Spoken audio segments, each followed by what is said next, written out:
Before we start today's episode, we're working on an end of the year mailbag episode to answer some of your raging questions on all things politics. Send us a 15-second voice recording to ragingmoderates at profgmedia.com, and we might include yours. Now here's our episode. Welcome to Raging Moderates. I'm Jessica Tarlov, and my guest today is Aaron Parnas, who's going to become our Friday special. It won't even be that special because Aaron's going to be around a ton of Fridays. I'm so excited to be here. Yeah, it's going to be the best Friday shows. The best Friday shows. Scott will end up getting competitive about it. He does have a crush on you, a remote crush. Not enough to actually come and hang out, but does talk about you and likes you a lot. God, if you're watching, come on next Friday. Scott, if you're watching, no, Scott is not watching, but I'll tell him that there was a shout out. There's so much stuff going on, and you have been massively on top of what's going on with the Epstein files, doing these incredible interviews with survivors, following the story really closely. Obviously, we saw Trump's about face where he says, okay, release them all. Almost unanimously passed the House. Only one person didn't. Clay Higgins gets through the Senate right away. I thought he might stall a bit, but he ended up signing it. I'm curious as to where you think this goes from here. There's a lot of speculation as to what Pam Bondi is going to do, if she's going to be the one slow walking it, and what do you think the redactions looks like? Yeah, so I think the key phrase in all of this is national security, and then the other phrase is investigation. Those are the two kind of buzz phrases and words that they're going to use to try to conceal certain parts of the files from the public. If you read the actual text of the Transparency Act, it allows Bondi to withhold information under the guise of national security, and also under if it would impact any ongoing investigation. And as we know, Trump just reopened the investigation that was already closed by his own DOJ. That's a hoax, but not really a hoax. So it's now open again.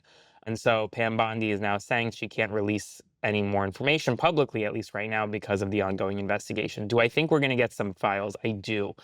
I don't know how many files we're going to get, but I will say in all of this, the other key point that a lot of people are missing is that in the bill, it requires Pam Bondi to provide Congress with an explanation anytime she wants to do a redaction or withhold any documents under the guise of national security.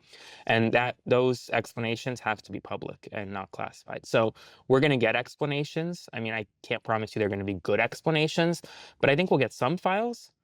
I don't know that we're going to get all of them, though. What do you think is actually in the Epstein files? Because this is something that we've been talking about a lot on the Five. And yesterday I was going back and forth with Greg Gutfeld, where he's like, this is going to turn into a problem for the Democrats. And I said, which most Democrats have, I don't really care at this point. It's not like, Larry Summers is my heart and soul. Like, if you were being disgusting, if you were aiding and abetting a pedophile ring in some way, I think you deserve whatever is coming to you.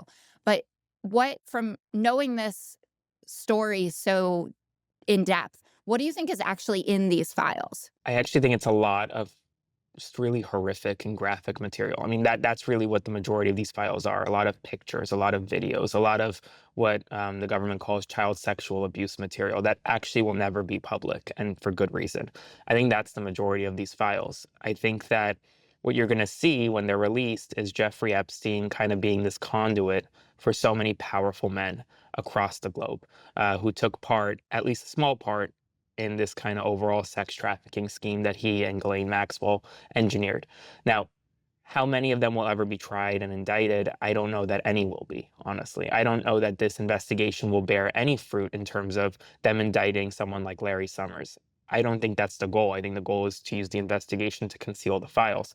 And ultimately for me, I don't care who's in them. It could be a Democrat, a Republican, independent. I don't care. And I think every time I talk to a survivor, that's the common theme, is that they just want the truth to come out. They have their own experiences. They know who is in these files. Each of them has kind of their own experiences with a different person. So they just want the truth to come out. And they don't want to have to be the ones to give that truth, because over the past several decades, many of these powerful people have worked to try to silence these survivors. They are scared, and justifiably so. So I hope for their sake that we get some semblance of transparency here. Yeah, it's been particularly powerful listening to the survivors who say, I voted for you, to Donald Trump. And Yeah. I want you to release the files, and let the chips fall wherever they may. it's a harrowing story, obviously, and there's a new element to it in that Donald Trump is now threatening some sort of punishment for Democrats that have been perpetrating this hoax or pushing it forward, even though this was, equally, at least in the House, Thomas Massey and Ro Khanna. I saw just this morning that he retruthed someone who was calling for him to hang Democrats, just like, quote, George Washington would. What do you think the revenge tour is going to look like? I mean, I don't know what the revenge. I think this is just the speaking of a 80-year-old man who doesn't really have anyone that's going to listen to him, so he goes and vents on Truth Social. That's really what this, in a lot of ways, to me is. He's just very angry. Those on Capitol Hill aren't really listening to him. His advisors are kind of doing their own thing. So he goes on Truth Social, amplifies these random people, and says some of the craziest shit that we've ever seen from a president.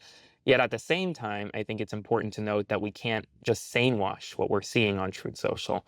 I think a lot of the media and a lot of people online are just going to say, well, this is just Trump being Trump. This is just a random dude who says crazy stuff on Truth Social all the time.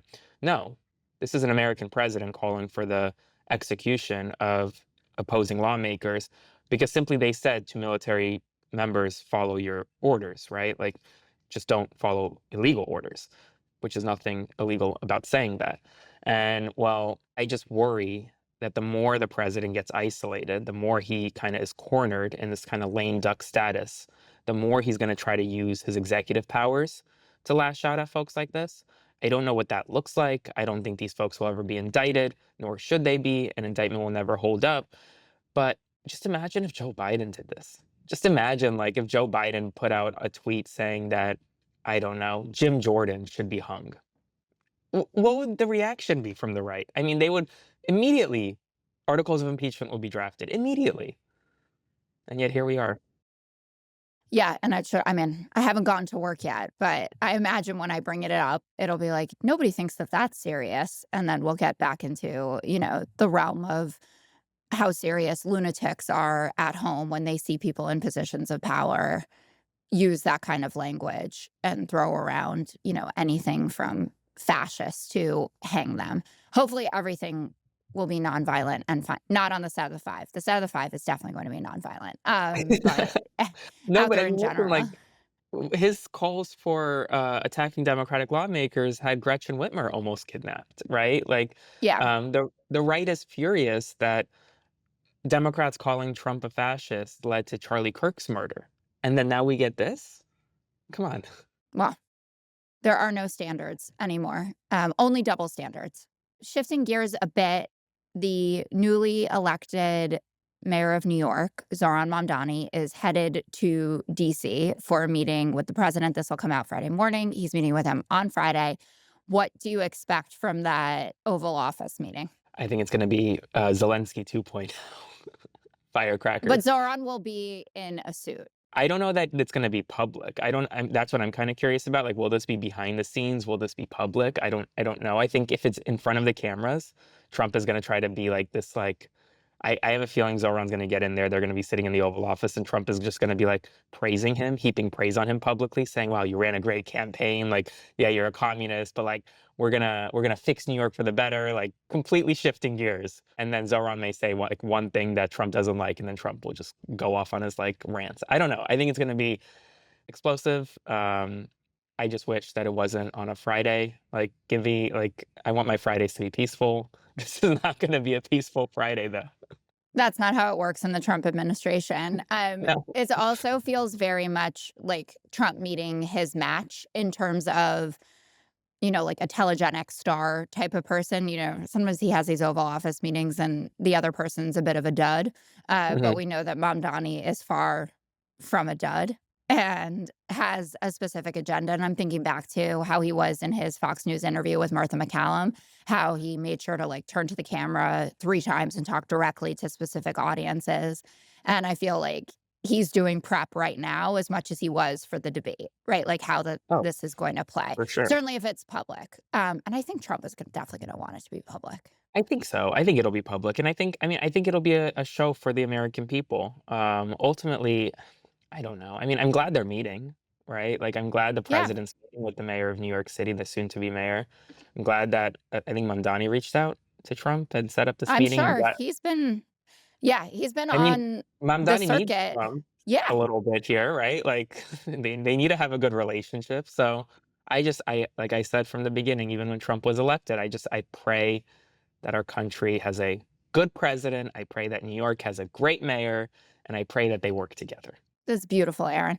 I'm really curious as to what the problem is with subscribing. You're enjoying it. I know you're enjoying. You know you're enjoying. Just subscribe. It doesn't change anything. You're going to watch us anyway, though 90% of you aren't subscribed, and that bothers me. Okay, let's take a quick break. Welcome back. I want to talk about gerrymandering. So, big victory for the Democrats, or maybe just for the rule of law, that Yeah. the new proposed map in Texas was thrown out by 3-judge panel, including a Trump appointed judge. Now it looks as though the GOP may net no seats and the Democrats may end up netting 3 to 5 because Prop 50, they took out the trigger language in it, which they call him Greasy Gav, but it's Sneaky Gav. So Prop 50 goes through no matter what happens in Texas. How are you thinking about the map right now? And can there be a challenge to that ruling? Yes, there can be, and there's gonna be a challenge to Prop 50 as well. So Okay. that's pending in the courts. It's gonna go up to the Supreme Court, the Texas situation. I think that the United States Supreme Court may actually find in favor of Texas here, just in the sense of like, hey, we're just gonna keep the status quo. Like, we're not gonna just throw out your maps just overnight. We want to have a full hearing on it, full whatever briefing. So I think you may actually see these maps go back into effect before 2026. The new proposed map? Yeah, so it's an interesting legal situation, and not many people are talking about it. It wasn't just one judge who kind of ruled against these maps. It was a 3-judge panel of sorts, which is very odd at the district court level. You typically don't have that, so they're only able to appeal directly to the Supreme Court. You're not going to go to the Fifth Circuit first, for example.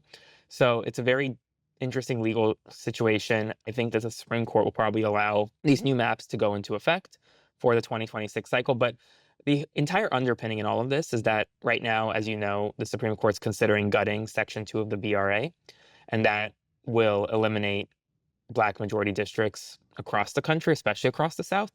And so once that happens, which I predict it will happen in June of next year, Texas is going to have to redraw its maps already. Louisiana will. I mean, all of these states are going to have to redraw their maps right after that VRA ruling is handed down, assuming that they overturn it, which all signs point to they will. So I think for 2026, Democrats are fine and are looking decent, and I think it'll be okay. But heading after 2026 into 2028 and 2030, there are a lot of kind of alarm bells that should be going off right now. Well, they seem to be going off for those that are paying attention and talking about the Voting Rights Act element of this as much as possible. How are you, I guess, seeing the landscape? You say Democrats will be fine for the midterms. Do you think that, the latest Marist poll had Democrats up 14 points on the generic ballot, which I think is insane. But even 8 or 9 points is a pretty massive blue wave, and you have money being spent, I hope not stupidly, in a race like this special election in Tennessee's 7th district, which was Trump plus 22. What's your view of the map in general for the midterms? I think that it's looking good for Democrats. I don't believe these polls for a second. Plus 14 is a crazy number, and I think it's going to consolidate closer Yeah. to November. I think that Democrats are going to take back the House. I don't think Democrats will take back the Senate, though. I think that's a No? much tougher map. Okay. No, I think that's a much tougher map. For Democrats to take back the Senate, they have to win in a state like Texas. I don't know that they can do that. Or like Or even Iowa. I don't know that they can do Iowa that. feels funny to me. I'm not trying to have an Ann Seltzer moment, but it Well, just listen, if she wants to come back and start polling that race and let us know, that'd be I great. think Ann Seltzer wants to have nothing to do with political life. I mean, congratulations on your win, not the Kamala Harris win in any way, but in court when Trump tried to sue over the last Des Moines Register poll. But I think that she and Michelle Obama want to have like Mai Tais by a beach somewhere and want to be as far away as possible Yeah. from our political discourse. I do think Democrats are going to have a very good night next election. I will say that. I think that Democrats are, especially if the economy is where I think it'll be in a year from now, which is not in a good place. I think that Democrats, and it'll effectively cut Trump's term in half. right? He'll be a lame duck president with no control over Congress anymore. It feels a little increasingly lame to me now even. I mean, it's a big deal to have gotten the big beautiful bill through at all, Yeah. like, but, Be careful. Trump's gonna attack you on Truth Social if you call him lame. I've been through worse. I love how regularly people post in my comments like, "Oh, remember when Donald Trump said this when he called me a real loser?" And I'm like, "Yeah, no, of course I remember that, but gotta come At up with least some you good didn't get, new material." shit on by him in a AI fighter jet. No, poor Harry. So it looks like I don't this is not even a smooth segue. So Elon Musk has reappeared. This week, he was at the dinner for MBS, the Saudi crown prince. It looks like he's going to be talking, at the Saudi AI summit with Jensen Huang.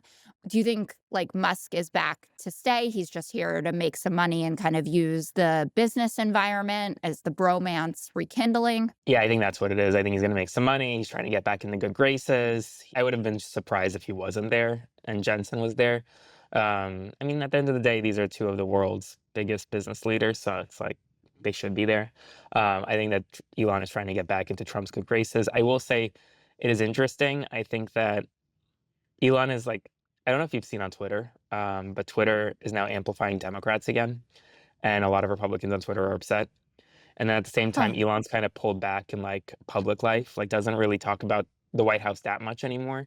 I feel like he's just trying to like he's realizing that everything he's done over the past 2 years just was wrong. And so he's just trying to become like a normal citizen again, a normal business leader. He's about to be a trillionaire too at some point soon. So like if I'm about to make $1 trillion, I too would also just like take a step back and chill. And let Democrats be amplified on Twitter and maybe hang out with your children. Exactly. Well, yeah, I mean that for Elon, that's a little bit more difficult, as we know. Yeah, I don't want to push him too far.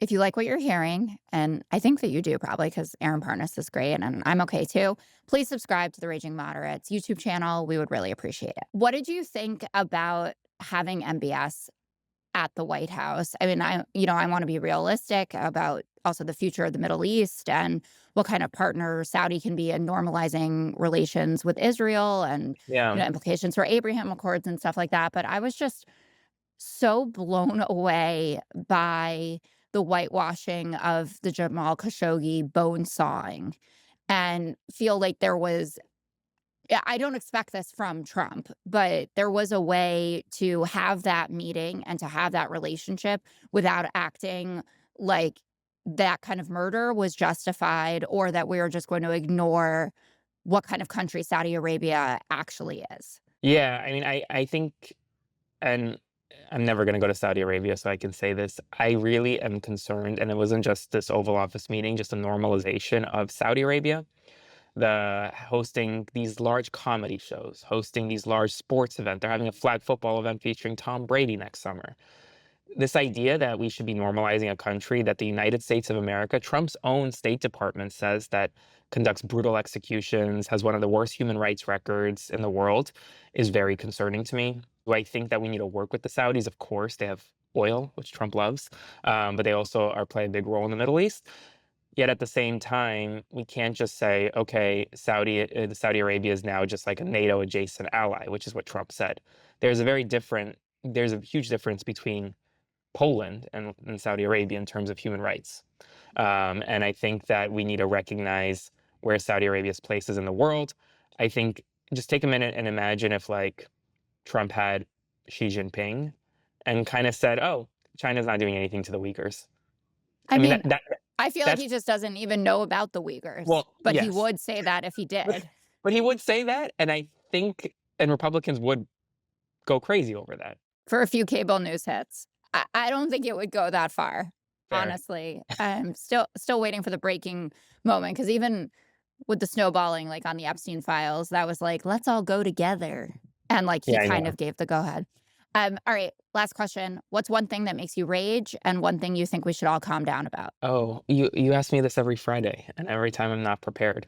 One thing What's that about? actually, You have answers to everything. It could be, like, airport travel, you flew recently. I had miserable flying experience. that's where I'm actually going with this. One thing that makes me rage is airlines, selling tickets and giving people bin space overhead and then saying that you have to check your bag because there's not enough bin space overhead. If you're gonna have enough bin space, please. That makes me furious. Or make everyone check their bags. Well, that would make me even more furious because I don't want I to know, check my but bag. at least it would be a policy. Okay, That's true. what should we calm down about? I do think we should calm down about this whole hoopla that we're never going to see an Epstein file. I do think we will see some files. I don't know what, but I do think we'll see some. Okay. Aaron Parnas, thank you for being here. I won't see you next Friday because it's Thanksgiving, even though you and I are happy to do a recording, but our producers do not want to be here. Enjoy the rest of your vacation, and thanks for taking the time. Great to be here.